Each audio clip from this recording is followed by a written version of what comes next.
सुनने वालों को नमस्कार। आज हम सूर्य देव की अद्भुत कथा पर चर्चा करेंगे।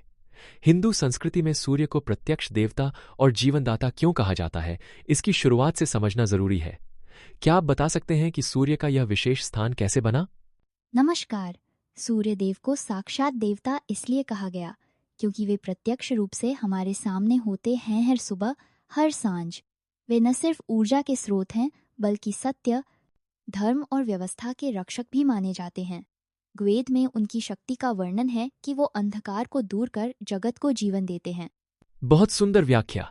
इसी वजह से भारतीय जीवन शैली में सूर्य नमस्कार और सूर्य उपासना का बड़ा महत्व है। क्या आपको लगता है कि सूर्य की प्रत्यक्षता ने उन्हें बाकी नवग्रहों से अलग स्थान दिलाया? बिल्कुल। नवग्रहों में सिर्फ सूर्य ऐसे देव हैं जिन्हें कभी छुपाया नहीं जा सकता। वैज्ञानिक दृष्टि से भी देखें तो सूर्य का बिना प्रकाश के जीवन असंभव है। इसी वजह से प्राचीन काल से सूर्य की पूजा, कृषि और दैनिक जीवन में उनकी केंद्रीय भूमिका रही है। अब हम आते हैं उस रोचक कथा पर जिसमें संज्ञा, छाया और सूर्यदेव की जटिल भावनाएं और संबंध सामने आते हैं। क्या आप इस कथा की शुरुआत विस्तार से बता सकते हैं? बहुत रोचक प्रश्न।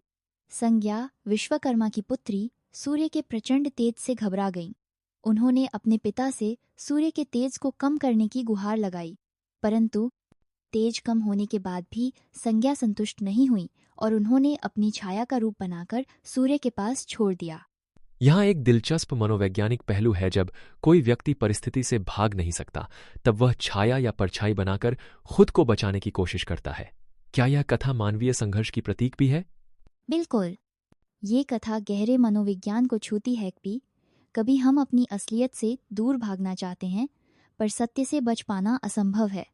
छाया संज्ञा की तरह दिखती थी, लेकिन उसका व्यवहार अलग था। इस नकल और असल के फर्क ने आगे चलकर बड़े परिणाम दिए। अब हम उस हिस्से पर पहुंचते हैं जहां छाया के बच्चोंशनी, तप्ती, सवर्ण और संज्ञा के बच्चों यमुना में भेदभाव सामने आता है।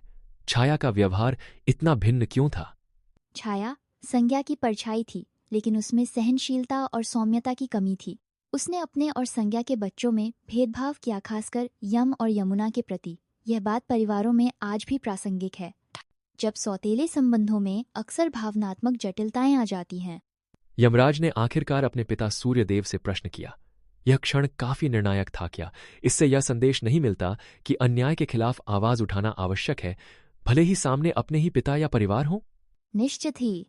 यह कथा न्याय और सत्य की खोज की मिसाल है। यमराज ने छाया के व्यवहार पर संदेह जताया, जिससे सूर्यदेव भी सतर्क हुए।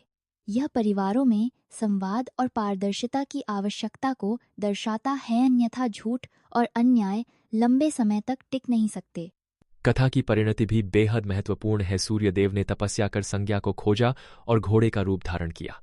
इसके बाद अश्विनी कुमारों का जन्म हुआ, जिन्हें चिकित्सा के देवता कहा जाता है। इस घटना का सांकेतिक महत्व क्या है? यहाँ सत्य की खोज और पुनर्मिलन का भाव है। संज्ञा की पहचान छुप गई थी, पर सूर्यदेव ने तपस्या और प्रेम से उसे खोज निकाला। अश्विनी कुमारों का जन्म नया आरंभ है। दोनों के एक नए रूप में मिलने से चिकित्सा, स्वास्थ्य और पुनर्जीवन के देवता उत्पन्न हुए। जिस प्रकार सूर्यदेव ने संज्ञा की पहचान को उजागर किया, क्या यह आधुनिक जीवन में भी लागू होता है कि कोई भी असलियत, चाहे जितनी भी छुपाई जाए, सामने आ ही जाती है? बिल्कुल। यह कथा सीख देती है कि सत्य और न्याय की राह कठिन जरूर हो सकती है, किंतु अंततः जीत सत्य की ही होती है। साथ ही यह भी कि हर कठिनाई से पुनर्जन्म और नवसृजन संभव है, जैसे अश्विनी कुमारों का प्रकट होना। यही इस कथा का गहरा संदेश है।